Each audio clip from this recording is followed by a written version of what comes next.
And I give now the floor to Jack Harding, who is somebody for 25 or more years, is involved and and he has three hats. One is as a founder himself and an entrepreneur. The second is as working in organizations that are business organizations. For example, the alliance between the fabulous producers in the semiconductor industry, and he was also teaching also in some, and had administrative positions in some universities regarding all these issues. So the presentation that Jack Harding is going to make has a title, Vision, Nerve, and Other People's Money. Although in some surveys we've seen that most of the money of the young entrepreneurs is family and friends. But anyhow, we are expecting to see how do you support your argument, succeeding as an entrepreneur.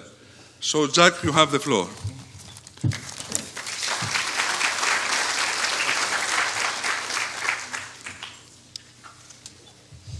Well, good afternoon, everyone. Oh, thank you. Thank you. So, ladies and gentlemen, and distinguished guests, thank you for having me here today. It's my great honor. This is my first visit to Greece. I've been here a total of 36 hours, and it's been jam-packed and wonderful, including today. I have to tell you, I woke up yesterday morning early, and my wife and I took a personal tour of Athens, and we saw, the highlights of your wonderful history and culture and architecture, including the new Acropolis Museum. And I have to tell you that it was a day that quite literally I will never forget for the rest of my life. It's actually moving. But in the context of this conference, it became even more important because I got to see your trade and tourism industry personally. And it's obvious that you have probably the best, most impressive asset base in the world for the tourism business. But I also had a second event last night, keeping the day full. About 3 or 4 weeks ago, one of my colleagues from the semiconductor industry called me up and said, "Hey, Jack, you're going to be out for this conference. I'm going to be a panel member myself." And so we'll hear from Satiris later on.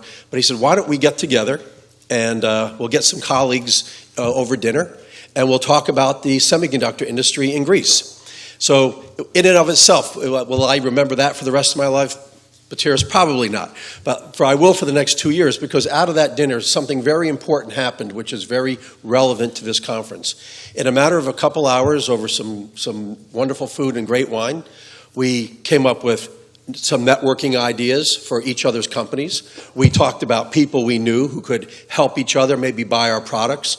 We talked about how the Global Semiconductor Alliance, which I'm a board member, could able actually to host a symposium here next fall and organize, some global interest around, coming to Greece for semiconductor development. And all this happened in 2 hours with 3 or 4 people who are interested in the industry, who are simply networking. Now, if you take that one evening and you multiply that across an entire country with the support of industry and academia and government, think of what's possible on the scale of beyond your wildest dreams. And so I just wanted to say that if I had both ends of the spectrum last night, from the grandest in the world to a dinner for 4, but both were spectacular, and I think will contribute very, very highly to my overall impression and able to participate here. My agenda is actually not unlike everything you've already heard today. I'll warn you right now, with one exception. You heard from a lot of wonderful professors and economists, government officials, and they said, this is what happens out there. Well, I'm here today because I do it. So I participate in 3 companies. I'm the CEO of a company I founded, eSilicon. It's a small company, sub $1 billion. And I'm on the board of a second company, which is $1.5 billion. And I'm on the board of another company that is in excess of $6 billion in revenue. And in all 3 roles, what I have in common is that we write checks to invest in countries to develop our businesses. And in my company, we write single-digit million checks. And in the second company, we write tens of million-dollar checks. And in my third company, we write hundreds of million-dollar checks in order to find the best talent in an environment that can prosper. And so if you nothing else but understand that, there are people out there like me who do this every single day. We're in search of the highest and best educated people. We're looking for environments where our organizations can prosper, and we're looking to do one of two things. We're either going to extract business out of that market, or we're going to extract R&D capability out of that market, or we're going to sell into it, or both. But we make very, very specific decisions to go after those marketplaces and spend a lot of money to get that done. So my message to you today is, what is the perspective of an individual who does this for a living as it relates to the situation here in Greece? So let's talk a little bit about my one-man practical view, and I'm going to get right into the psyche, if you will, of the entrepreneur. What's important to us? Well, I've been working not 25 years, but 35 years. And I can tell you in 35 years, I've worked for large companies for 6 years. I've been in startups for every other year. I can't help myself. I love it. And why do I love it? It's because I love the autonomy. I love to be able to wake up and create and invent something. And what you find is a common denominator about people who go into the field of entrepreneurship and startups is that they want the fresh opportunity to make a difference. And then secondly, it's a self-actualization. And this is a function more of, as I've matured and had more experience, I'm always looking to re-aggregate my experiences and capabilities into adding more value, going further. So the thought to me of retiring is an impossibility, because every day I learn something else. For the 2 days I'll be here, I'll learn that much more. I will re-roll that back into my personal and my professional existence, and I'll say, this is what defines me. And that gets me up in the morning every single day. Now, thirdly, I'll say what motivates entrepreneurs is money. And of course, when I make this comment to the economists of the world and some academics, they say, oh, that's impossible. You do it for money. I'm here to tell you that on a risk-adjusted, net present value basis, anyone who becomes an entrepreneur is out of their mind. You can make way more money in a big company predictably day in, day out, because there are times you don't get paid, there's times you cut your pay, there's times you pay back, and this cycle is so unpredictable that it is not a justification for taking that risk. You've got to love it because you love it, and I refer to that as the adrenaline addiction. It's the feeling that if someone has, climbing a mountain, or something, a feeling you have, in some other extreme sport. It's just the day-to-day uncertainty and ambiguity of actually trying to start a business. And as we just saw in Yanis's slide, I really believe that entrepreneurship is not what you do. It's a state of mind. You either are born to go do this or you are not. If you are not, that's fine. Work in a big company, prosper, it's fine. If you are, accept it and go for it, because you don't want to deny your local economy, your peer group, your local universities, that the drive to make that successful. Now, this is my own personal representation of the ecosystem, and being an entrepreneur, and no surprise, I've got me in the middle of this entire thing. You can read into that anything you like, but there's a few pieces to this I'm going to focus on, and it's the nature of the vision and the nerve. The other people's money we'll touch on briefly, which is really the risk capital. But I will spend surprisingly a little bit more time on the lower level, the interplay between government, industry, and academia. The graceful interchange between those three entities, as we heard a lot this morning, is critical to the success of a startup ecosystem. So, the vision, what constitutes that? Typically, people have a grasp of the basic trends in their industry. Said differently, they see a hole in the marketplace and they go after it. And it's the composite of experience, advice from friends, gut feel, all the above. And so you have to have the nerve to go after that in a moment's notice, because that hole closes quickly and by other people who get there first. Now, the other flip side of this is that you have to have the strength to change your mind. As you get into the marketplace and you say, gee, I think I'm going to invent this new kind of shoe. It's got propellers on the front to help people go fast down the street. And you go, wait a minute, I got in there and it turns out the propellers hit the cement. It's a terrible idea. I'm not going to do that anymore. You have to go back to your investors and say, guess what? That idea I had, we're going to change that plan. Now, a misconception about startup companies is that you put together a 10-year master plan, it's perfect from day one, and you execute against it without variation. It never happens that way. Ever. Zero. Great companies are formed by great people who have the ability to adjust, change their plan, and discover another way to deploy that technology, or in some extreme cases, a whole new technology in order to serve a market that becomes obvious as they spend more and more time in pursuit of that market. And that's a critical point. The other issue is an issue of what I call anticipated innovation. And it's sort of an abstract thought, but if you think about it this way, if you're following a big company as a startup, by definition, you are behind, you are losing. You've lost before you've begun. The only way to win as an insurgent into a marketplace is to think about the possibilities of things that will change the landscape in advance of you arriving. And think of it graphically. If you have to follow a road from Athens to the next mountain, across the valley, and you say, well, all the smart, established people, they walk along the river and they cross, right there at that one point, and they go up to the mountain.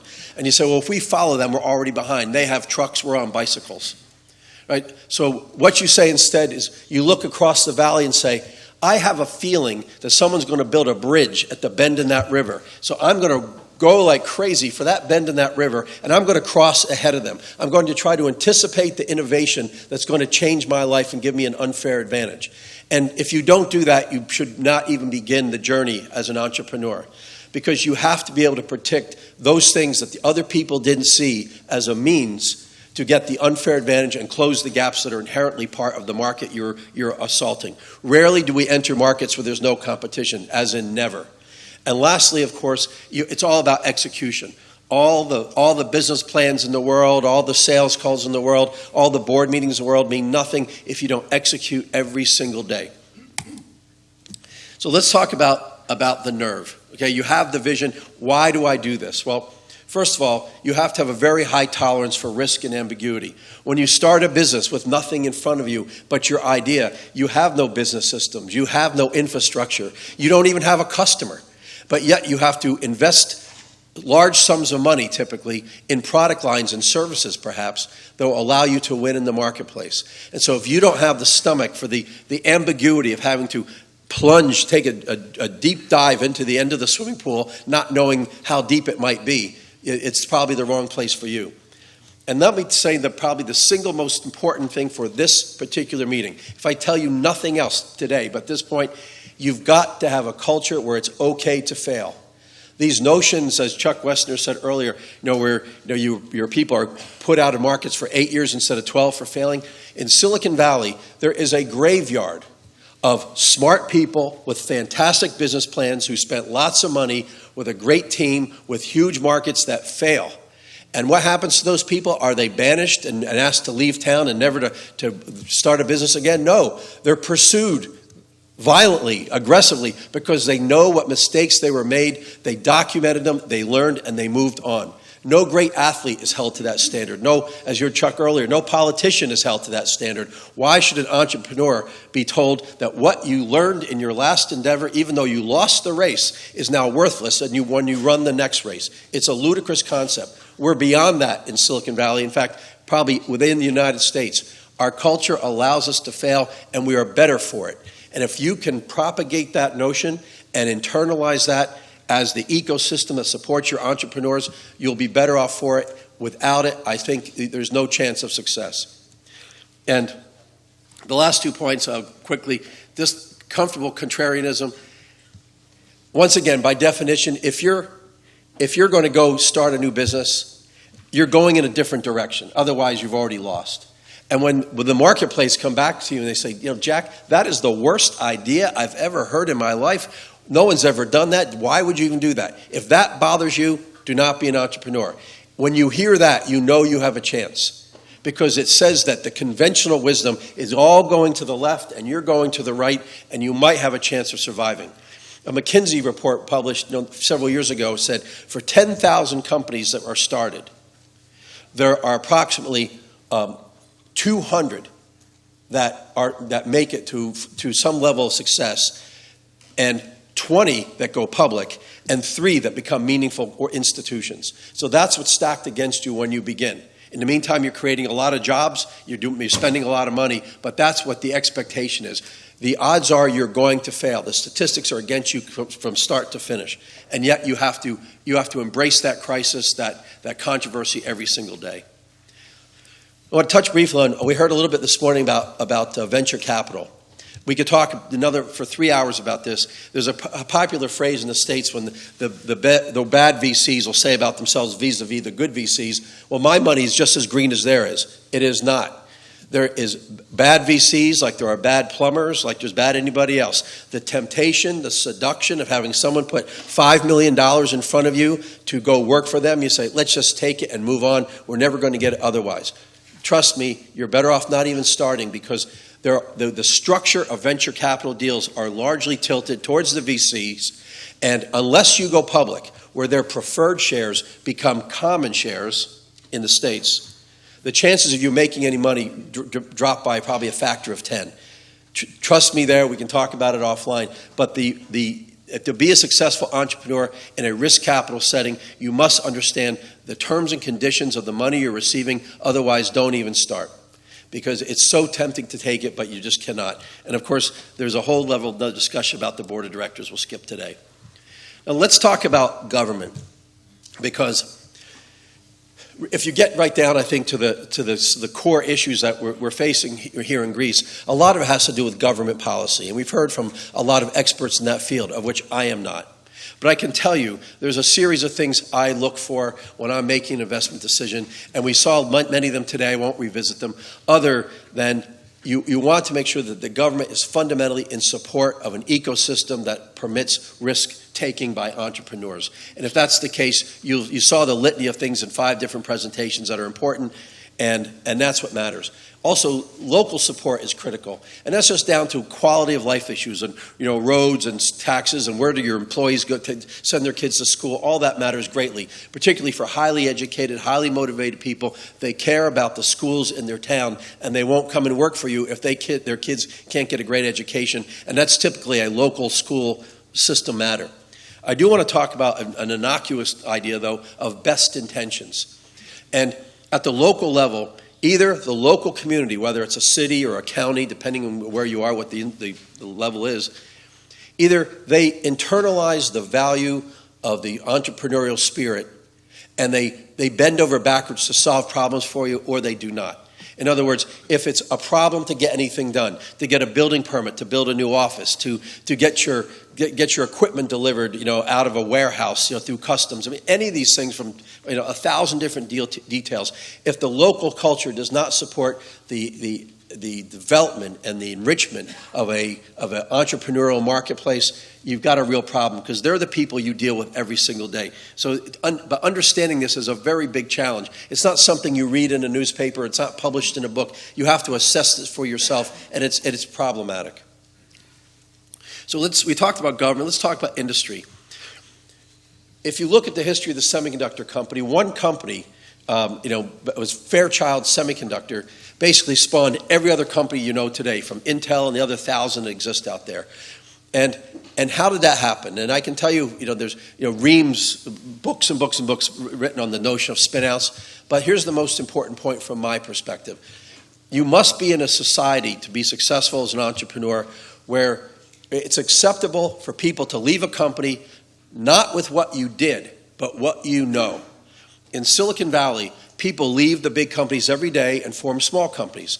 And in the early years, the big companies tried to sue those people, saying, you worked for me and I trained you and you know everything about this because of me. And the courts have consistently said, no. They didn't walk out of there with paperwork and computers. They walked out of there with knowledge that they've acquired either directly or indirectly, and we will not regulate that. And so if you're in a society where people cannot effectively leave a company easily or run the risk of litigation for some reason, they won't go, you will not have startups. And so this idea, in fact, that you can learn something over 5, 10, even 25 years, then go start a company with that knowledge is a critical element of what the industries it needs to accept. Most industries understand that for this reason, that much of the innovation that they end up using comes from the startups that they, in fact, turn around and go buy again. And so they want to facilitate that, so they allow it. But it's a painful process to go through the first time. Did I skip one? I did. Academia. You train our employees. It's the single best place for labor source. It's the technology advisory, the forward thinkers, the secular trend experts, and it's an unbelievably valuable resource to have relationships with universities all over the world. And we do, even as a small company. And I can tell you, when I was CEO of a larger company, before I started this one, only because my little company was bought by them, by the way. And two of the founders of that huge company, a multi-billion-dollar company, were professors from Berkeley. And so they came to our advisory board, and we gave them shares, and we went public. They made a whole bunch of money. They wrote books. They gave speeches. And then they then delivered to us their best students to work for us as interns. We hired the cream of the crop, and they invented more and more product, and that virtuous cycle went on for 10 years. And at the end of 10 years, to celebrate our success as a company, I went to Berkeley, and I wrote them a check for $3 million to endow the chair for the professor who came and brought us those students that allowed us to be successful. The money circled back. So we started a business. It grew to be very successful. The professor made money as an advisor in the stock options that he had. We wrote a check and endowed the chair. The professor, who was now the chairman of the department, he had received a very, very high compensation because of the endowment that was available. And in turn, they sent us more students for 10 more years.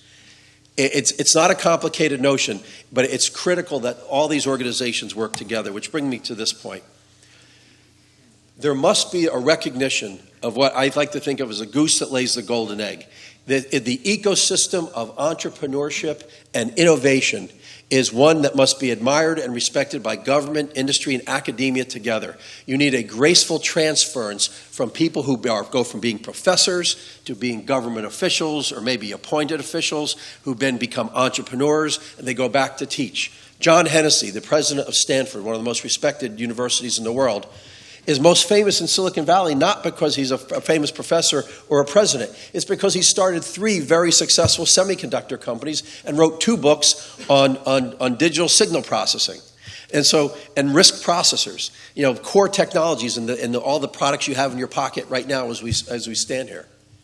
And so we don't think of him as Dr. Hennessy, the president. We think of him as John, the engineer, who we all love because he's so smart. Well, the recognition he gets because of that is far beyond any of his single accomplishments. But he's the personification, just one of many, of where that cycle goes back. And so when he walks back into the CEO of Atheros or MIPS or the other companies he helped start, and he says, I would like you to endow a building at Stanford, you will find the $6 million check on his desk because if it were not for him, that company wouldn't exist. Once again, the virtuous cycle of the graceful transference from government, industry to academia.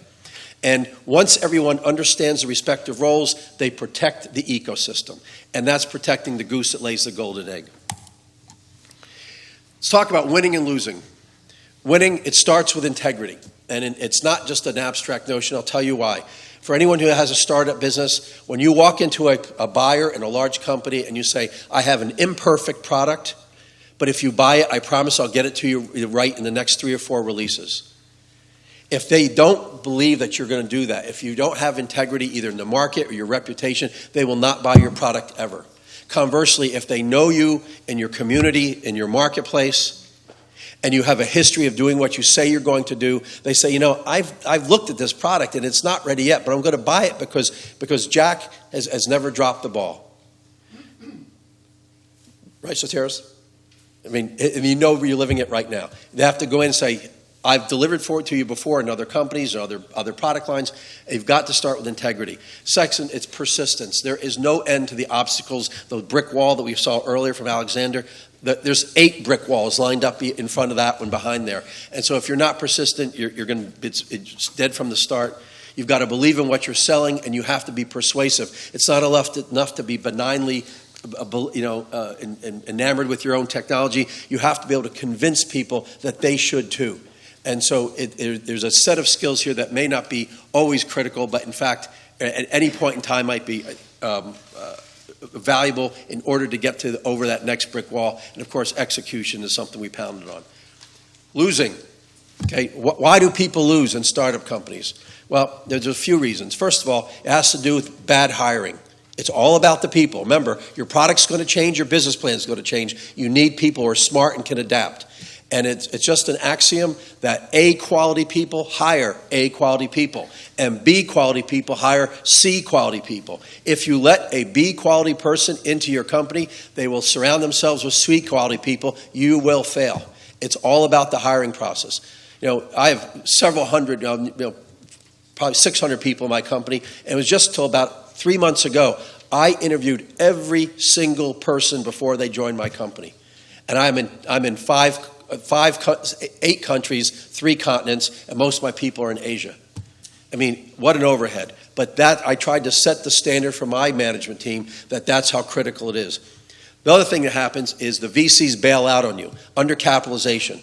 Their job is to take risk, not to manage their risk. And they need to accept, as VCs, that they're managing a portfolio, that if they invest in 10 companies, 5 will fail right away, 2 or 3 might be okay, 1 will make it. And so if when they pull money on you prematurely, you will fail. And it's a common problem, particularly for young people in going into venture capital. They don't want to look bad inside their firms. And that's very problematic. But undercapitalization, 5 minutes, we can do this. No luck. The economists in the room hate that, right? How do you measure luck? What chart do you put that? What's the X and Y axis on luck? But it's absolutely true. I said before, there's hundreds and hundreds of failed companies in Silicon Valley, and a lot of them came down. I said, but they just didn't get it done. Why? Because they didn't get lucky. They didn't have that hit record. They didn't stumble onto a product that they could sell intermittently before they sold the big product. Someone didn't come along and endorse them. And so when I talk to young entrepreneurs or even my own employees about the notion of luck, I say, think about this model. You could be a fish that's laying underneath the rocks, and you're waiting for a little fish to swim by, and you snap out and you grab the fish and you come back and eat it. Or you can be a fish that lays in the bottom of the stream with your mouth open and wait for someone to swim down your throat. That's what I do.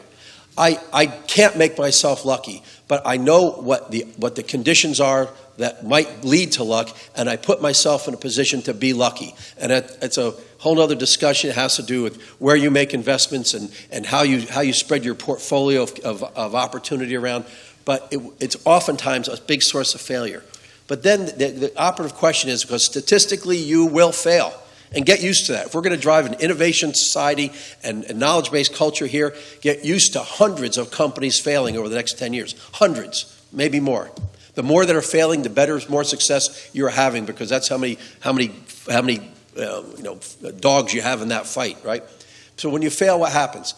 Once again, do the people go home? No. You redeploy them to their next company. You get the new business plan, which will change again. And you take their learnings and you say, what did you learn from that last failure? How can you explain that? Will you come and talk to my graduate school class so they learn that too? Will you come and talk to my portfolio companies? We'll bring all the CEOs in from my portfolio, says the VC, and you can explain to everybody why you failed. And we'll all take notes and we won't make that mistake ever again. And that's how it works. And that's a critical element.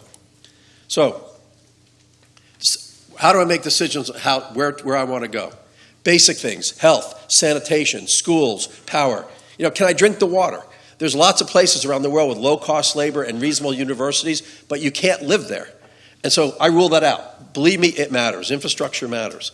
Secondly, who do I hire? What's my access to talent? Are there universities that are cooperative with the business community and allow us to access that talent? Secondly, IP protection. We heard that all morning.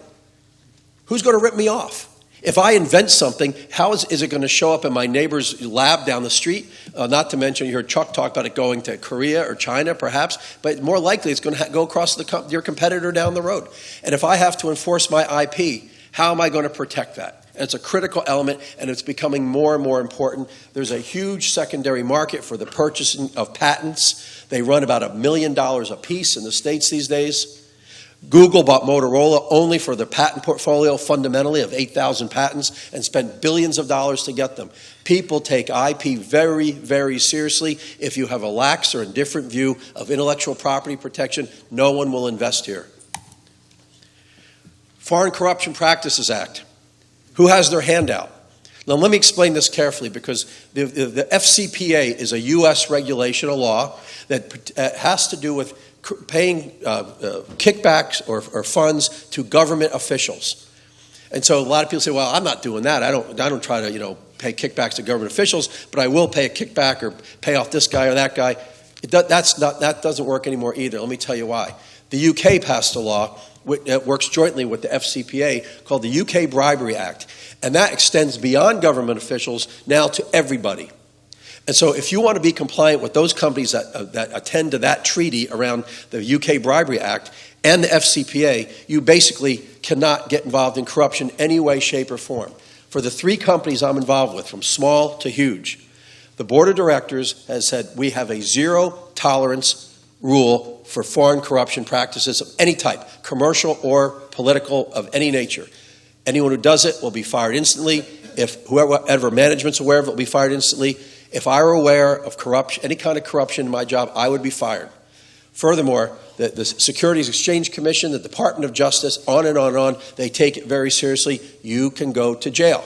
Consequently, we don't pay kickbacks. We don't write checks. If that's part of the economy to make it work, we won't come here.